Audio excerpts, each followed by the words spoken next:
Good evening, guys. Raise your hand if you've ever felt behind. Behind in your career, behind in your learning, behind in your dreams. Maybe you've told yourself, I'm just not smart enough. I know that feeling because I grew up with it. Give me your just few minutes out of your 24 hours and I will clear it up. When I was 5 years old, I had a brain injury that left me with learning challenges. Teachers called me the boy with the broken brain. I couldn't read like the other kids. I couldn't remember things. And every time I failed, it felt like the world was telling me, Jim, you're not enough. But here's what I learned. Being smart is not about how much information you know. It's about how you think. And the most successful, fulfilled, impactful people in the world, they are almost just 1%. They think differently. Tonight, I'm going to give you 7 ways smart people think differently, not just to inspire you, but to transform the way your brain works, starting now. And here's my challenge. Don't just listen. Apply one of these ideas before you go to sleep tonight. If you do, you won't just remember this talk. You'll live it. And you will be co-sidered in those 1% people. Are you ready? When you look at the people who are truly exceptional in life, leaders, innovators, visionaries, you'll notice one thing they have in common: they ask better questions. Most people go through their day on autopilot, reacting to whatever life throws at them. And the questions they ask themselves, if they even pause to ask, are usually small, safe, and repetitive. They ask things like, how do I get through today? Or why is this happening to me? But high performers, people who think differently, they understand that the quality of your questions determines the quality of your answers. And the quality of your answers determines the quality of your life. Think about it. Your brain is like a search engine. If you put in a lazy query, you get a lazy result. Ask yourself, why am I always so unlucky? And your brain will happily serve up a highlight reel of every bad break you've ever had. But if you ask, what's one opportunity in this situation I haven't seen yet? You give your brain a new directive. It starts scanning for possibilities instead of problems. Questions are the steering wheel for your mind. They direct where your attention and energy go. When Steve Jobs was building Apple, he didn't just ask, how can we make a better computer? That's a reasonable question, but it would have led to reasonable, incremental answers. Instead, he asked, how can we put a dent in the universe? That question forced him and his team to think at a completely different altitude.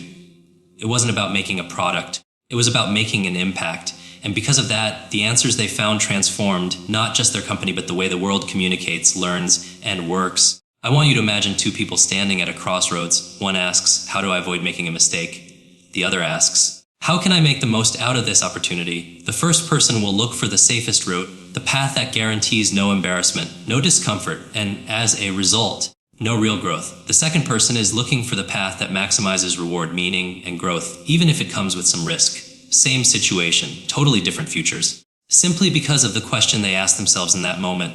When I was struggling in school after my brain injury, I kept asking questions like, why am I so slow? And why can't I remember anything? And I'll tell you, my brain delivered answers. Because you're broken, Jim. Because you're not smart enough. Because you'll never catch up. That internal dialogue became my identity, and my identity shaped my behavior. It wasn't until I learned to shift my questions that things started to change. I began asking, how can I learn this in a way that's fun for me? Or, what's the fastest way for me to remember this? Suddenly, my mind became an ally instead of an enemy. I started discovering techniques for speed, reading, memory, and focus. Not because I magically got smarter, but because I finally asked smarter questions. Here's the truth. If you ask a question that expands your possibilities, your brain will find answers that expand your life. But if you ask a question that limits you, you'll find answers that box you in. Your brain doesn't judge. It just obeys the instructions you give it through your questions. That's why smart people take the time to craft powerful, intentional questions about their goals, their relationships, their health, their future. So here's what I want you to do right now. Think about one area of your life where you feel stuck. Maybe it's your career, your health, your finances, or your relationships. Notice the questions you've been asking yourself about that area. Are they empowering you, or are they trapping you? Are they questions like, why is this so hard? Or why can't I get ahead? If so, flip them. Ask, what can I do today to move one step closer to the outcome I want? Ask, who can I talk to who's already achieved what I'm aiming for? Ask, what resource or skill could make this easier? And don't stop at just one. Smart thinkers stack questions. They don't settle for the first answer. They dig deeper. If the first answer you get doesn't inspire you, ask another question. What else could be true here? What am I not seeing yet? If I knew I couldn't fail, what would I try? This is how you train your brain to be creative, resourceful, And resilient. If you commit to upgrading the questions you ask yourself, you will upgrade your entire life. So here's your challenge tonight. Before you go to sleep, write down one big, bold, scary question that excites you and scares you at the same time, something you've been avoiding because the answer might demand change. And then tomorrow morning, wake up and take one small action toward answering it. Do that, and you'll experience firsthand how smart people think differently, not because they have better brains, but because they have better questions. When you think about it, school teaches you a lot of valuable things, but one of the most important skills in life is the one most people never get taught how to learn. We're taught what to learn: math, history, science, literature, but not how to take in information faster, remember it longer, and apply it more effectively. It's like giving someone a sports car without ever showing them how to drive. That's why some people spend years feeling like learning is a struggle when, in reality, their brains are capable of so much more. They've just never been given the manual. If you look at people who think differently, you'll notice they approach learning as a skill, not just a task. Elon Musk didn't go to school for aerospace engineering, yet he founded SpaceX. How? By devouring books on rocket science, breaking down the information into smaller parts, connecting it to what he already knew, and applying it in real-world situations. He understood that intelligence isn't fixed, it's grown, and learning is the gym for your brain. One of the biggest misconceptions people have is that smart people were simply born that way, as if their brains came preloaded with all the right software. But that's not true. The truth is, smart people are lifelong students. They learn how to learn efficiently, so while others are taking the slow road, reading the same sentence over and over, cramming for hours only to forget most of it later, smart people are using strategies that help them absorb and retain information faster. They turn learning into a game, a habit, a lifestyle. When I was struggling as a kid, I thought there was something wrong with me. But the real issue was that no one had shown me how to work with my brain instead of against it. Once I discovered techniques like visualization, association, and chunking, ways to make information meaningful and memorable, everything changed. Suddenly, I could read a book in a fraction of the time it used to take me and actually remember what I read. I realized that my brain wasn't broken. It was just undertrained. And that's true for most people. They're not bad learners, they're just using outdated methods. Let me give you an example. Imagine two people decide to learn Spanish. Person buys a textbook, reads the first few chapters, and drills vocabulary over and over, hoping it will stick. Person B uses a different approach. They find Spanish songs they love, watch movies with subtitles, practice speaking with native speakers online, and use memory techniques to connect new words to images or stories. Who do you think will still remember their Spanish 6 months later? The one who turned learning into something active, meaningful, and emotionally engaging. That's the power of knowing how to learn. The brain is wired to remember things that have meaning, emotion, and novelty. That's why you can recall the lyrics of your favorite childhood song, but forget half of what you read in yesterday's email. Smart learners hack this by making information come alive. They don't passively consume, they actively interact with the material. They ask questions while they read, they explain the concept to someone else, they apply it immediately, and they connect it to what they already know. And here's something powerful: teaching is one of the best ways to learn. When you teach someone else, your brain organizes the information in a way that makes it easier to recall. This is why I challenge people to learn for 20 minutes and then spend 10 minutes teaching it, even if it's just to a friend, a family member, or even to yourself out loud. The act of explaining forces you to understand it on a deeper level. The problem is, most adults stop learning after school. They think education ends with a diploma, but the truth is, if you're not learning, you're not growing. And if you're not growing, you're falling behind. The world is changing so quickly that the ability to learn, unlearn, and relearn is the ultimate competitive advantage. Your phone updates its operating system every few weeks. Why shouldn't your brain? So here's my challenge to you. Choose one subject you've always been curious about, something that lights you up. Maybe it's photography, coding, cooking, investing, or learning a new language. Commit to spending just 20 minutes today learning it. Use every tool you can: books, videos, podcasts, mentors, but make it active. Take notes, visualize concepts, explain it to someone else. Don't just absorb the information. Play with it, shape it, use it. When you shift from a mindset of, I have to learn this, to I get to learn this, you tap into a kind of energy that makes you unstoppable.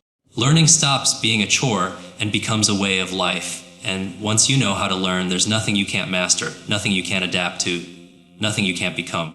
Because the real advantage isn't just having knowledge, it's having the skill to acquire it anytime, anywhere for the rest of your life.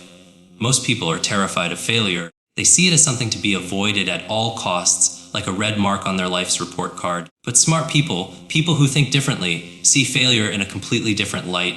They understand that failure is not the opposite of success. It is a stepping stone to success. It's part of the process, not the end of the road. The difference isn't that they fail less. In fact, they often fail more. The difference is they've learned how to use failure as fuel. Think about Thomas Edison. When he was working on the light bulb, he didn't succeed right away. In fact, he failed more than 10,000 times before finding the right design. But when someone asked him how it felt to fail so many times, he replied, "I have not failed. I've just found 10,000 ways that won't work." That's not just optimism, that's strategy. He wasn't collecting failures, he was collecting data. Each so-called failure brought him one step closer to the answer. That's how smart people operate. They treat every setback as information they can use to get better. When I was younger and struggling in school, every bad grade felt like a confirmation of my limits. I thought, this just proves I'm not smart enough. I carried that belief like a weight. But what I eventually realized was that the grade wasn't the end of the story. It was a clue. It showed me what wasn't working. If I approached it like a scientist instead of a judge, I could adjust my approach and try again. That shift in perspective was liberating because suddenly failure wasn't something to hide from. It was something to learn from. Let me give you another example. Imagine two entrepreneurs launch a product and it flops. The first one says, "I guess I'm just not cut out for this," and gives up. The second one says, "Interesting, customers didn't respond the way I expected. Why not?" Was it the design, the price, the timing, the message? That second entrepreneur starts experimenting, refining, and testing new versions. The failure becomes a feedback loop that leads them to a winning formula. Same event, completely different outcomes, all because of the mindset they brought to it. One of the reasons people fear failure so much is because they tie it to their identity. If you fail, it must mean you are a failure, but smart thinkers separate the two. They understand that failure is an event, not a person. It's something that happens to you, not something that defines you. And because they see it that way, they can engage with challenges more courageously. They can take bigger swings, knowing that even if they miss, they'll learn something that makes the next swing stronger. Here's something powerful to remember: the fastest way to succeed is to double your rate of failure. That doesn't mean you should fail recklessly. It means you should take more calculated risks and be willing to try things that might not work. Every time you do, you gain insights that the people who are too afraid to act will never discover. You start to see patterns, opportunities, and solutions that only reveal themselves in motion, not in theory. I know it's not easy. Failing stings. It can bruise your ego and make you want to retreat. But the key is to turn that sting into energy. Ask yourself, what is this failure trying to teach me? How can I apply that lesson right now? When you look at your setbacks through that lens, you start to realize they were never wasted moments. They were essential training sessions for the person you're becoming. So here's what I want you to do. Think about your last failure. Maybe it was a project that didn't work out, a relationship that ended, or a goal you didn't hit. Instead of replaying it in your head as a loss, write down 3 lessons you gained from it. What did it teach you about your skills, your approach, your habits, your mindset? Once you have those lessons, take one action this week that applies them. It doesn't have to be huge, just enough to prove to yourself that you can use what you learned. Over time, this practice rewires your brain. You stop fearing failure because you know it's just the entry fee for progress. You begin to take more initiative, step into bigger opportunities, and challenge yourself in ways that would have scared you before. You realize that failure isn't a roadblock, it's the path. And when you start walking that path with courage and curiosity, you don't just think differently, you live differently. Your brain is like the world's most powerful supercomputer. But here's the problem: if you keep feeding it junk data, you can't expect it to produce genius results. In this age of constant pings, dings, and scrolling feeds, most people have trained themselves to live in a state of distraction. Their attention is like a flashlight flickering around a dark room, never staying long enough in one spot to truly illuminate it. Smart people think differently because they know how to control their focus. They treat their attention like the precious, limited resource it is. Focus is your superpower. And yet most people give it away without even realizing it. Every time you check your phone in the middle of a conversation, every time you switch tabs while working, every time you let a random notification pull you out of deep thought, you're paying what neuroscientists call the switching cost. Your brain doesn't just jump from one task to another instantly. It takes time and energy to reorient itself. Do that dozens of times a day and you've drained your mental battery before lunch. Athletes know this. Before stepping onto the court, the field, or the stage, they visualize their performance with laser precision. They don't let their mind wander to what they're having for dinner or what's happening on social media. They focus on the outcome they want until their body begins to respond as if it's already happened. That's the kind of intentional mental control that separates the good from the great. When I was learning how to improve my own memory and reading speed, I discovered quickly that the techniques only worked if I was fully present. If my mind was half on the book and half on what I needed to do later, I retained almost nothing. But when I created an environment that eliminated distractions, no phone in sight, a clear desk, noise-canceling headphones, my learning accelerated dramatically. I realized that focus wasn't about willpower alone, it was about design. You can engineer your surroundings to make focus easier and distraction harder. Let's be honest, the world is not set up to protect your focus. There are billion-dollar industries whose sole purpose is to capture and hold your attention for as long as possible. Every notification is a little hook, trying to pull you away from what matters. If you don't take charge of your focus, someone else will. Smart people understand this, so they create boundaries around their attention. They set specific times to check messages, they work in blocks of deep focus, and they protect their mornings or evenings for their most important thinking. Here's a practical example. Imagine you have a big project due in a week. The average person might sit down to work on it, but within 10 minutes, they're checking email, replying to texts, glancing at the news, or scrolling through social media. 2 hours later, they've been busy, but barely moved the project forward. The person who controls their focus will block out 90 minutes, silence all notifications, put their phone in another room, and dive in without coming up for air. 90 minutes of deep, undistracted work often produces more progress than an entire distracted day. One of the best things you can do for your focus is to decide, in advance, what's worth your attention. That means identifying your top priorities each day and committing to giving them your best energy, not your leftover scraps after you've reacted to everything else. When you wake up and immediately check your phone, you're letting the outside world set your agenda. Smart people flip that. They start their day by deciding what matters most to them, then protecting their focus like it's gold. So, here's my challenge to you for the next 24 hours, turn off all non-essential notifications. When you work on something important, put your phone in another room, choose one meaningful task and give it 100% of your attention until it's finished. No multitasking, no bouncing between tabs. At first, you might feel restless or uncomfortable because your brain is addicted to stimulation, but if you stick with it, you'll experience a clarity and productivity you didn't think was possible. Over time, this will become your default mode. You'll start noticing details you used to miss, solving problems faster, and producing work you're proud of. You'll stop feeling like you're always behind because you'll finally be moving the needle on the things that matter. Controlling your focus isn't about working harder, it's about working smarter. And once you master it, you'll realize that the ability to direct your attention at will is one of the most valuable skills you can ever develop. One of the biggest differences between how average thinkers and smart thinkers operate is their relationship with time. Most people are stuck in short-term thinking. They make decisions based on what feels good right now, what's convenient today, what avoids discomfort in the moment. But smart people think long-term. They understand that the smartest moves you'll ever make probably won't pay off immediately, but they'll compound over time into something extraordinary. When you plant a seed, you don't expect to eat the fruit tomorrow. You water it, protect it, nurture it, and trust the process. That's how long-term thinkers operate. They plant seeds today through habits, skills, relationships, and investments that they know will bear fruit months, years, or even decades from now. They're playing a different game than everyone else.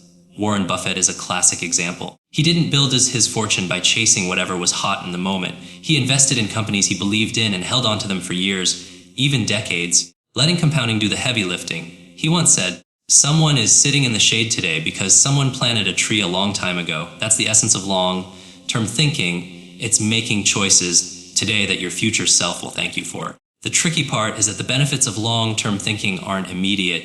When you choose to save money instead of spending it, you don't see a huge difference tomorrow. When you choose to work out instead of staying on the couch, you might not see visible changes after the first week. When you decide to spend 30 minutes a day learning a new skill, you might feel like nothing's happening. That's why so many people quit. They mistake slow progress for no progress. Smart people don't make that mistake. They understand that small, consistent actions compound into massive results over time. When I was first learning speed reading, I could have given up after a few days of awkward, clumsy attempts. It was frustrating and uncomfortable, but I reminded myself if I can improve just a little each day, the gains will multiply. And they did. In a few months, I was reading several times faster than before and retaining more. If I had been looking for instant results, I never would have stuck with it long enough to see the transformation. Let me give you another example. Imagine two people in their 20s. One decides to invest $300 a month into an index fund. The other decides to spend that money going out every weekend. After 10 years, the difference isn't life-changing. One has some extra savings, the other has memories of good nights out.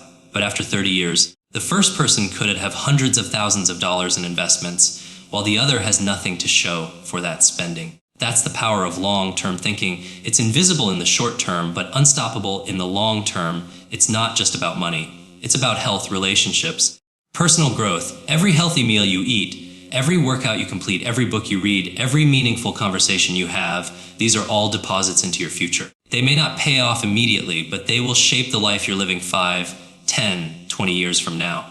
The challenge is our brains are wired for immediate gratification. We want the dopamine hit now, not the delayed reward later. That's why long-term thinking requires discipline and vision. You have to be able to imagine your future self and make decisions in their best interest, even if your present self feels tempted to take the easier, faster option. So here's a practical step you can take. Pick one habit, just one, that you know will benefit you long-term. It could be reading 10 pages a day, saving a certain amount each week, learning a new language, meditating or exercising. Commit to doing it for the next year no matter what. Put it on your calendar, make it non-negotiable, and track your progress. At first, it will feel small, but months from now, you'll start to see changes. Years from now, you'll look back and realize it was one of the most important decisions you ever made. Smart people aren't necessarily smarter in the moment. They're just thinking farther ahead. They're willing to trade a little comfort today for a lot of freedom tomorrow. They don't just think about the next step. They think about the next 100 steps. And when you start thinking that way, you'll find that you make better choices.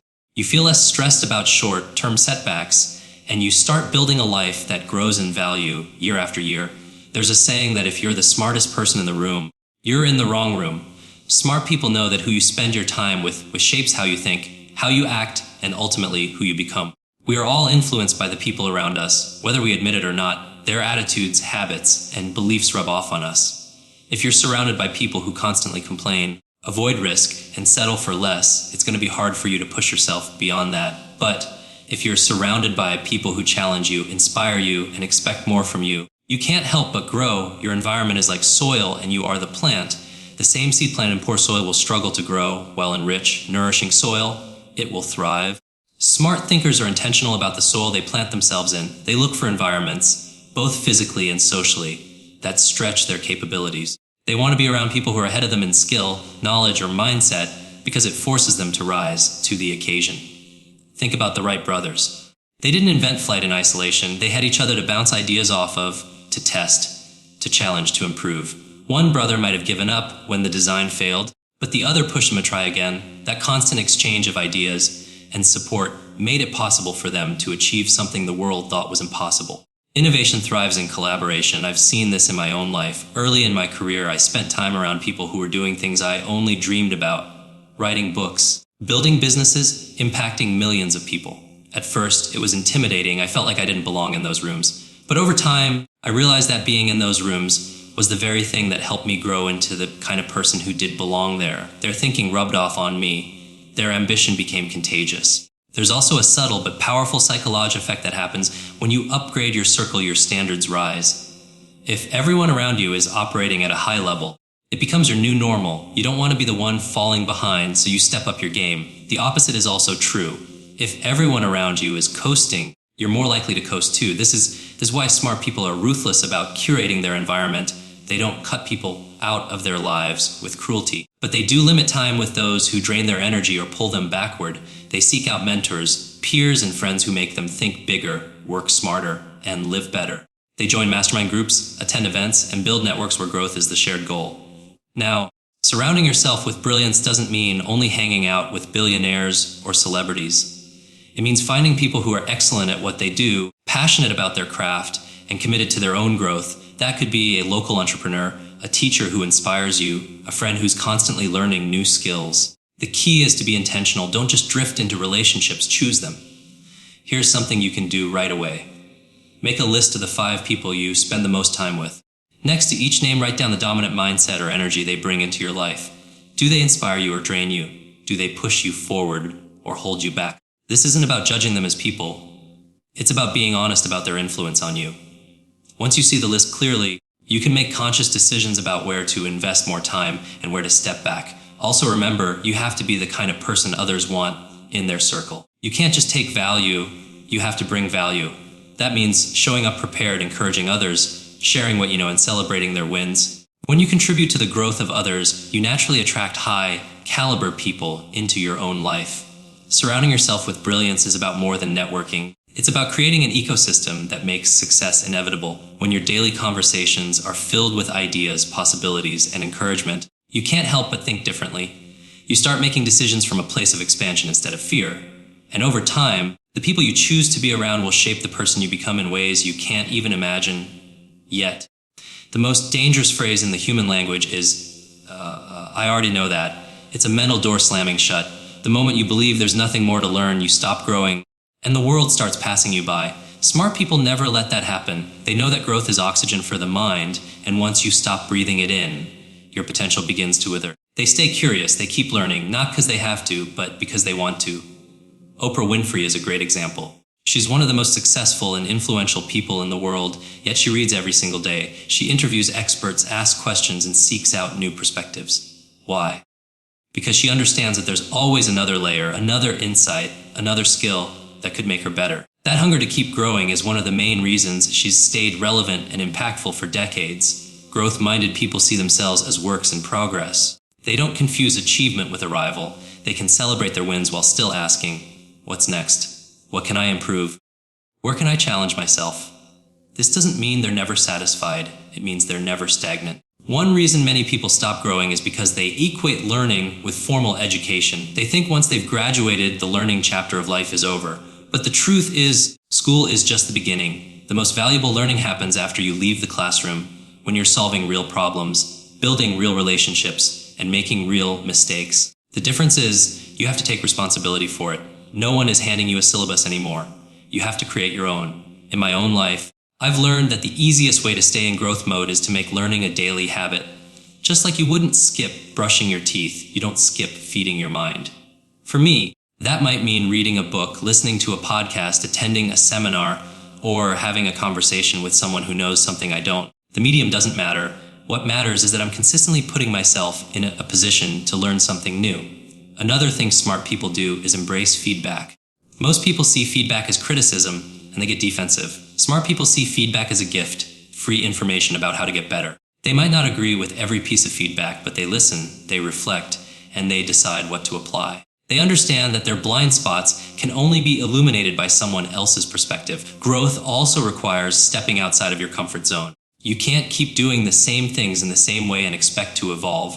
That means trying new experiences, meeting different kinds of people, and tackling challenges that stretch you. Yes, it's uncomfortable. Yes, it's awkward at first. But that's the point. Growth lives in discomfort. Here's the thing. You don't have to overhaul your life overnight to stay in growth mode. You just have to build it into your daily rhythm. Start small. Read for 10 minutes. Learn one new word in a foreign language. Watch a documentary instead of another rerun. Sign up for a workshop in a skill you've always wanted to try. The more you expose yourself to new ideas and perspectives, the more your thinking expands. So here's my challenge for you. Commit to learning something new every single day for the next 30 days. It doesn't matter how small, what matters is the consistency. Keep a journal of what you learn. At the end of the month, you'll look back and realize you've built a powerful habit. You'll also notice that your conversations are richer, your ideas are sharper, and your perspective is broader. Smart people never stop growing because they know the world is constantly changing, and the only way to keep up is to keep evolving. They're like gardeners, always tending to their minds, watering them with knowledge, pruning away, limiting beliefs, planting seeds of curiosity. And over time, that garden becomes a place where innovation, wisdom, and opportunity can flourish. The moment you decide you've learned enough is the moment you start falling behind. But the moment you commit to never-ending growth, you step into a future where your potential keeps expanding, your skills keep sharpening, and your life keeps getting better.